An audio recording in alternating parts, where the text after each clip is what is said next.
Hey everyone, welcome back to PalettePlay Studios. Today we are diving into one of the most essential tools in any artist's toolkit, the color wheel. You've probably seen this colorful circle before, but there's more to it than meets the eye. The color wheel is a visual representation of colors arranged by the chromatic relationship. Think of it as the ultimate cheat sheet for color harmony. So now the color wheel is divided into three parts: the primary colors, the secondary colors, and the tertiary colors. Now, did you know there are actually different sets of primary colors? Like scientists use red, green, and blue for light, and magenta, cyan, and yellow for pigments. But as artists, we work with red, blue, and yellow. By mixing these primary colors in various ways, we can create nearly every color in the visible spectrum. Let's start with the primary colors. We have yellow, red, and blue.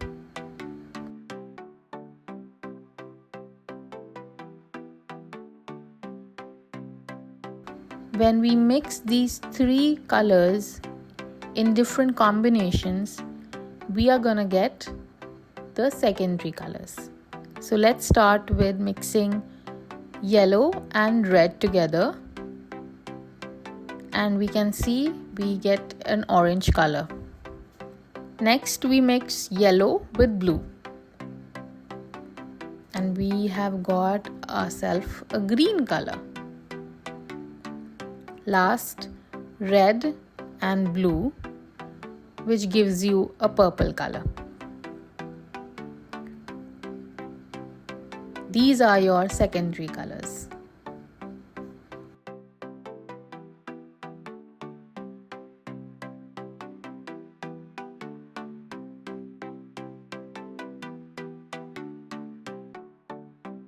When we mix the primary colors with the secondary colors, we will obtain our tertiary colors, and hence your color wheel is ready.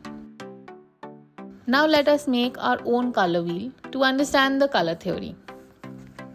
We need a blank sheet of paper, a pencil, a ruler, paints red, yellow and blue, a brush, paint palette for mixing, water and rag.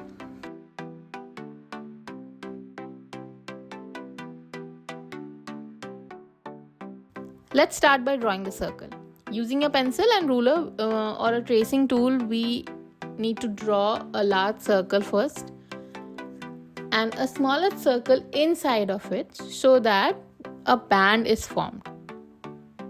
Now we are going to divide this band into 12 sections, and it is not necessary for them to be equal in sizes. We need just 12 parts of this circle. Now let's begin painting. We'll start with the primary colors, red, yellow and blue. They are the foundation of your color wheel because they can't be created by mixing other colors. In three sections of the wheel, we will space out these three colors evenly. First, I'm gonna paint yellow, then blue and then red. There will be 3 blank spaces between each color.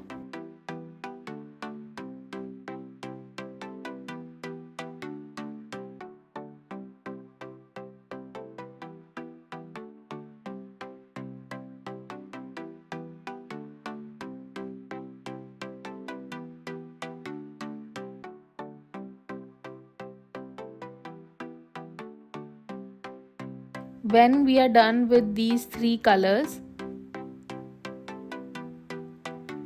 I'm going to clean my brush properly.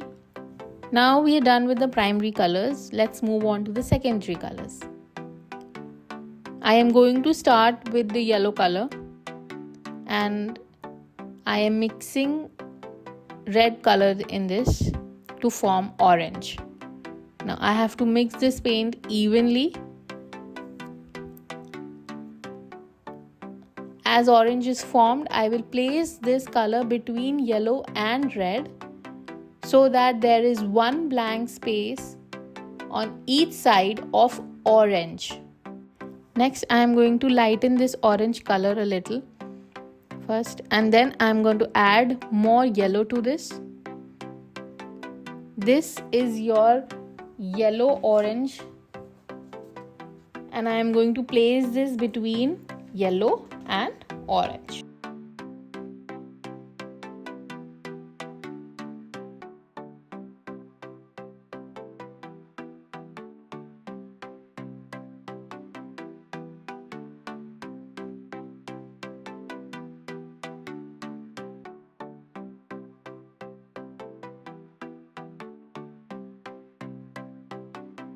Next, I will take the orange color again and mix more red to it.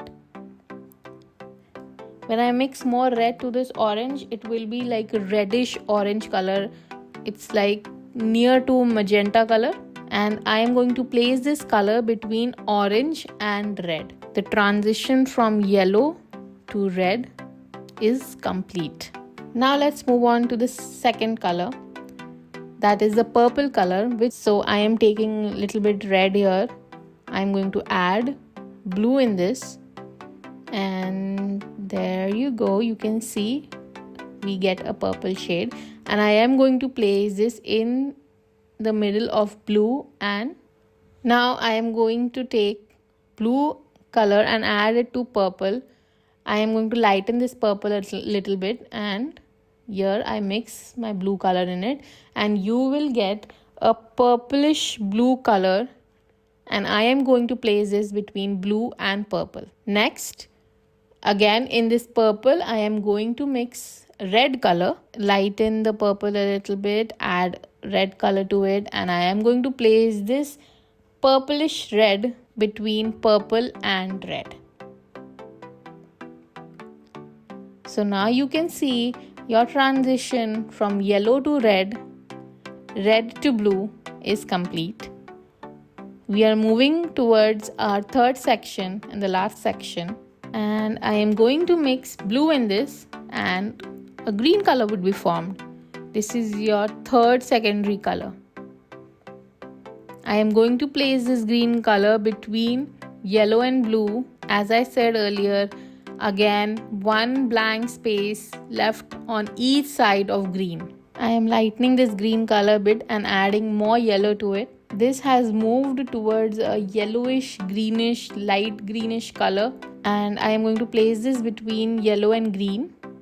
Next, I will take a little more blue and add to the secondary green color, and you can see here we are getting almost a teal kind of a color.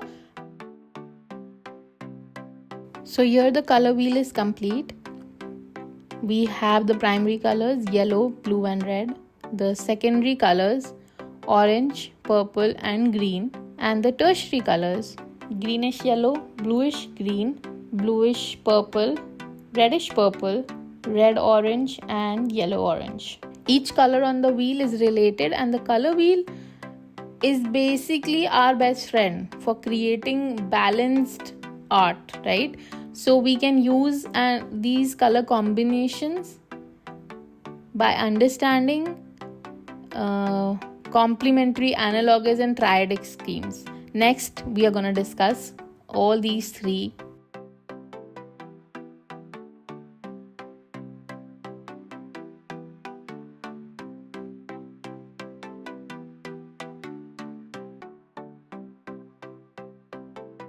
Now let's understand the color relationships. The magic of this color wheel lies in how these colors are related to each other. Let's talk about few key relationships. I'm going to discuss three of them: complementary colors, analogous colors and triadic colors. Now, complementary, by its name, you can understand these are contrasting colors.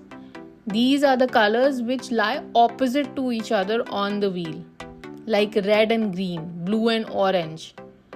These, when placed together, will give you a vibrant contrast that makes your artwork really pop up.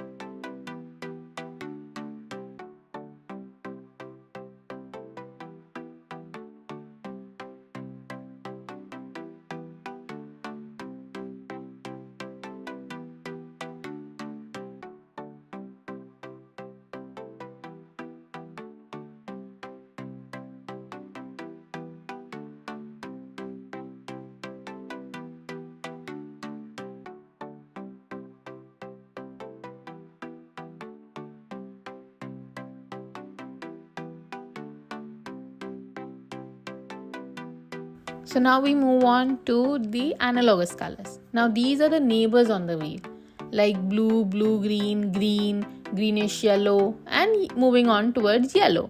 Now these are easy on the eyes. They go together. They give a softer, more cohesive designs.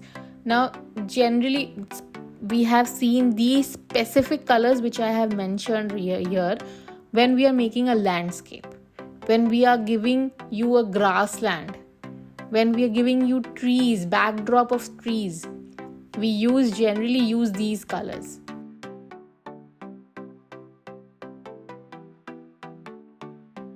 Finally, we are talking about the triadic colors. Now these are evenly spaced around the wheel, like red, yellow, blue. They create a vibrant but a balanced color scheme. So when we need to highlight something, or just give a dynamic energy to the work, or just make abstracts out of it, we use these triadic colors.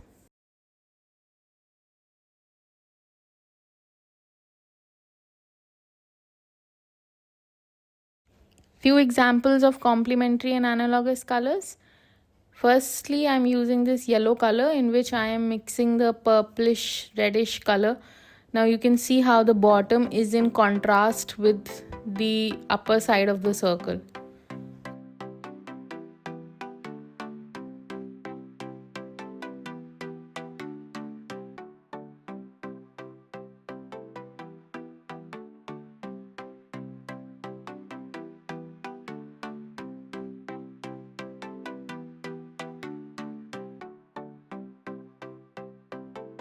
Next here I have used the greenish blue and teal and yellowish green, all these three colors together.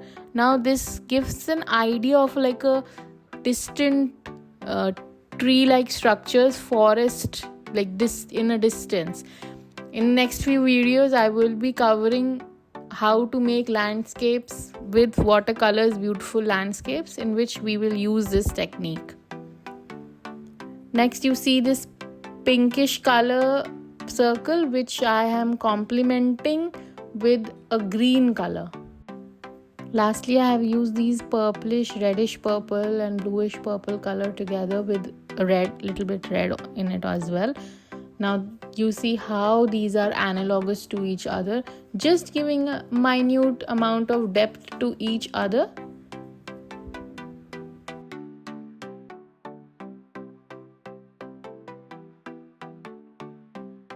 Let's also talk about temperature and how it is related to our colors.